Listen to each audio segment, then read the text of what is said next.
with Martin Bester. Sylvester. Well. How are you, sir? Nick, Sure. I believe it's a stormy Cape Town. I'm looking out the window now, actually, for the first time from my house, because we're working from home at the moment, just to check if there's trees still available for birds and electricity available for... Yeah, it seems to be reasonably okay, but it's been devastation down there, actually. The poorest people get hit the hardest, flooding, shacks down, and anyway, it's not good. No, I know. It's been terrible to see it unfold. So sorry about that. Just to start off, I feel incredibly stupid. I only made the connection when I saw some pictures online on social media. I've known Nick for many years. He works for our sister station in Cape Town. Heart FM. I know him as a sharp, witty, funny guy. Yeah. Oh, carry on. A great lover of sport. And now, of course, the country also knows you. And how does that feel that the country now knows you as the father of Sacha? I've been on radio probably over 25 years, and I had a small public profile from that. But now I'm completely sort of redundant, and I'm just known as Sacha's dad. There's no more Nick. In fact, in the office, I'm called SD for short. So, yeah, it's been a weird one. So, you know, in the old days when I used to be out with the kids and, you know, maybe in a restaurant or something, and occasionally someone would come up and want a photo or something with me. Now it's absolutely reversed. I go out with Sacha, you can hardly sit and have a meal. You know, everyone's all over him, and it's been a wild one. Congratulations, just from all of us. You must be so incredibly proud.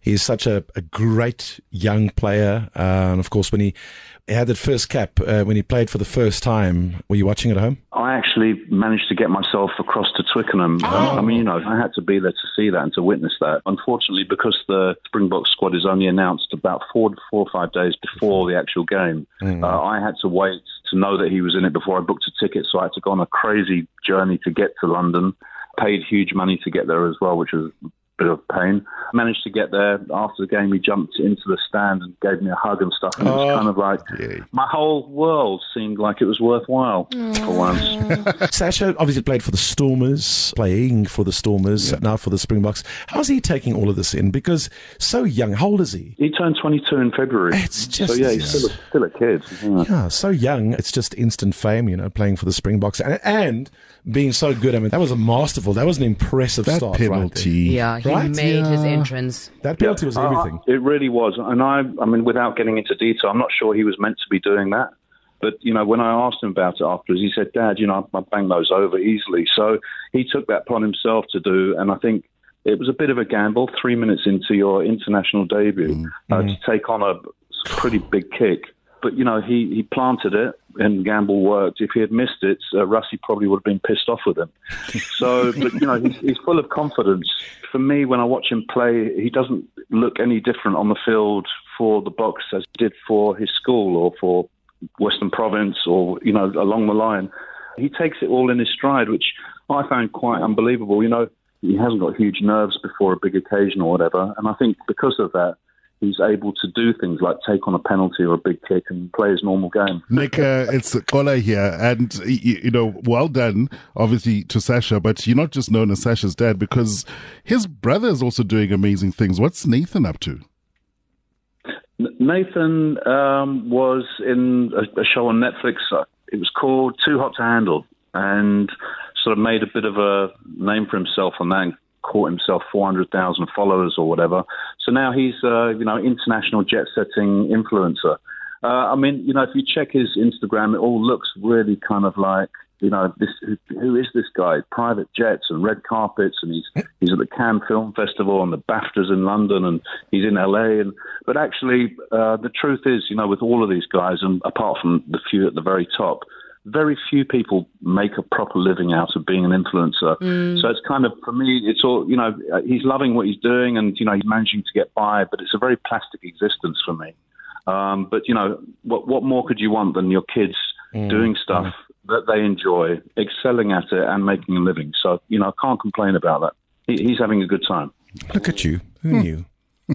That's amazing. No, listen, no. Context. Yeah. When I met Nick over the years, he's a sharp guy. He gave me a lot of nonsense. Okay. Yeah, Okay. It's I payback. gave you nonsense. My word. Okay. Turns out. I've had my moments on there. I think I hold the record in the Western Cape for the most BCCSA complaints. Correct. But also never ever been convicted. So I'm quite proud of that. Look at you. Hey, breaking There was an records. accolade in a media career. That's it. When do you know? Because I think some parents live in hope and die in despair, and others kind of. At what age do you spot, a future Springbok rugby player? Can you spot that kind of talent, like under 10? So the first thing I saw was when he was about 4 or 5 years old. He used to spin round, spin, and then crash himself into tables and walls and things. And when his granddad was over, we were living in Cape Town, and his granddad saw him for the first time and doing this thing and banging into stuff. He just looked at him, and it's almost like one of those moments in a film where he named him Mbogoto. And Sacha's always, the Rock. Sacha's always loved a physical side of life and hurting himself and getting into bits of danger. But then, he always had, and I encouraged it with my boys, the ball, kicking, catching, kicking, catching, playing football in the park, whatever, all the time. And I think by the time he was about 6 or 7 years old and playing tag rugby, you could see that he had something in him. And then he also played football really well, very good football. He could have gone that route as well. Oh. By the age of 10, it was apparent that he was one of those gifted sort of sporting kids. He could pick up a ball and play anything.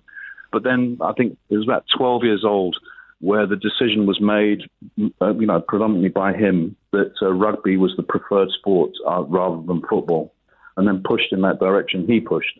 I never watched a minute's rugby in my first 30 years in England. So, what did I know? But all the coaches and the people around him and teachers at his school all said to me, no, this boy, he's got something and he's going to... in fact, one day, one of the coaches said to me, I'll bet my right liver, whatever that means, that he'll be in a Western Province he'll be in a Western Province shirt by the time he's 13, and so he was. Yeah, so it was kind of, people could see it. Were you ever good at any sport? I never asked you that. I'm a really good pool player. I played for Western Province in the Nationals here for a few years. Are you serious? Yeah. When I first came to this country, I went around hustling, in fact, in Joburg as well for money, which was a bit weird. Did you know? I played football all my life, but not very well. When I got to South Africa, I joined a team called FN Rangers and as a defender, and they loved me because I'm not a skillful player, but I take players out. Yeah. So I was a bit of a thuggish player, and people liked that. And that's what I did. I played for them for about 10 years, and football's my sport. Does Rassie? I mean, Rassie obviously plays a big role. He's the head coach, but I don't know him personally. But from just being an avid Springbok rugby lover, you can tell that his confidence in the players, it really shows. Yeah. It showed in the World Cup in Sia. It really does. And, before Sacha was ever, while he was much younger, I've always been a massive fan of Rassie. I'm a bit of a fanboy, and I often say, he's done more for this country than most of politicians, or barring Madiba. He's done so much for this country. And I'll just give you one example. I think about a week or 2 weeks before Sacha was supposed to go away on a Springbok camp about 2 years ago, he was playing in a URC game, I think at Athlone Stadium, and he broke his hand. And it was his first call-up for the Springboks. He broke his hand, so he couldn't make the Springbok camp. And then a couple of days later, Rassie gave him a call personally, just phoned him up and said, hey, Sash, don't worry about the hand. Let it heal. Let it take its time. Don't rush to get back. You're going to get your opportunity. And I think that just took Sacha out of his depression. Well, he wasn't depressed, but out of the disappointment, I should say. And that's the kind of guy Rassie is. He didn't have to call him up. And I just think he's an incredible man. And, like when you watch Chasing the Sun, you can see when the guy gets emotional. He's a genuine fella, and I think he's, for me, a hero of South Africa. The other man I'm sure who would have played a huge part is John Dobson. He's been on our show, and we give him a hard time whenever the Stormers play. But what a man. He has this way with particularly young players, and I know he gets personal. He calls them, he visits them, he goes to their houses. Your experience of Dobbo? Exactly what you're saying, all of the above. So he's really on it and just really personal and involved in people's lives. And the thing is with Sacha, obviously he's joined the Storms at a very young age, and where he wasn't anyway physically up for really sort of, I don't think by the time he was 20, he wasn't big enough to play at 12 or whatever. So Dobbo's been very careful with what he's done with him and blooded him in slowly. And I think he's done a fantastic job. And I don't know enough about rugby, but I've just, said to myself, you've got to have faith in these guys. And so far, look what's happened with Sacha. It's kind of been a meteoric rise, hasn't it? From, his first game in the URC to becoming a URC champion into the Springboks. It's been fantastic. So, yeah, Dobbo's been amazing, wonderful character, lovely man to be around to have a drink with. So the ultimate step up and the ultimate final question is then obviously, when will Sacha sign with the Bulls? 2026, 25? When do you think? When can he play at Loftus? That's funny. Yeah. Anything can happen, as you know. And I'll tell you what, there's obviously been, over the last maybe 5 years, there's been so many offers, people coming from the UK, from various clubs, etc. And anything can happen. But I think he's really, really happy at the Stormers. And, he signed a 3-year contract about 6 months ago or 5 months ago. And I think that's where he's going to be for the immediate future. Just really want to see you in a Bulls jersey at Loftus. Yeah, I'm like really. I can see it. This would be special. I think it'll be special. It'll be a special day for you. Nick, most generous of you. Please send our congratulations, our support, our love to Sacha and the rest of your family. All the best with what's to come. Thank you all for such kind words, and thanks for the opportunity to have a chat. It's been really lovely. And take care. And sorry about the Bulls, mate. What do you mean? They won the SA Shield. Yeah. What are you? Cheers, Nick. Cheers, guys. Bye-bye. Bye. You're with your morning family. Breakfast with Martin Bester.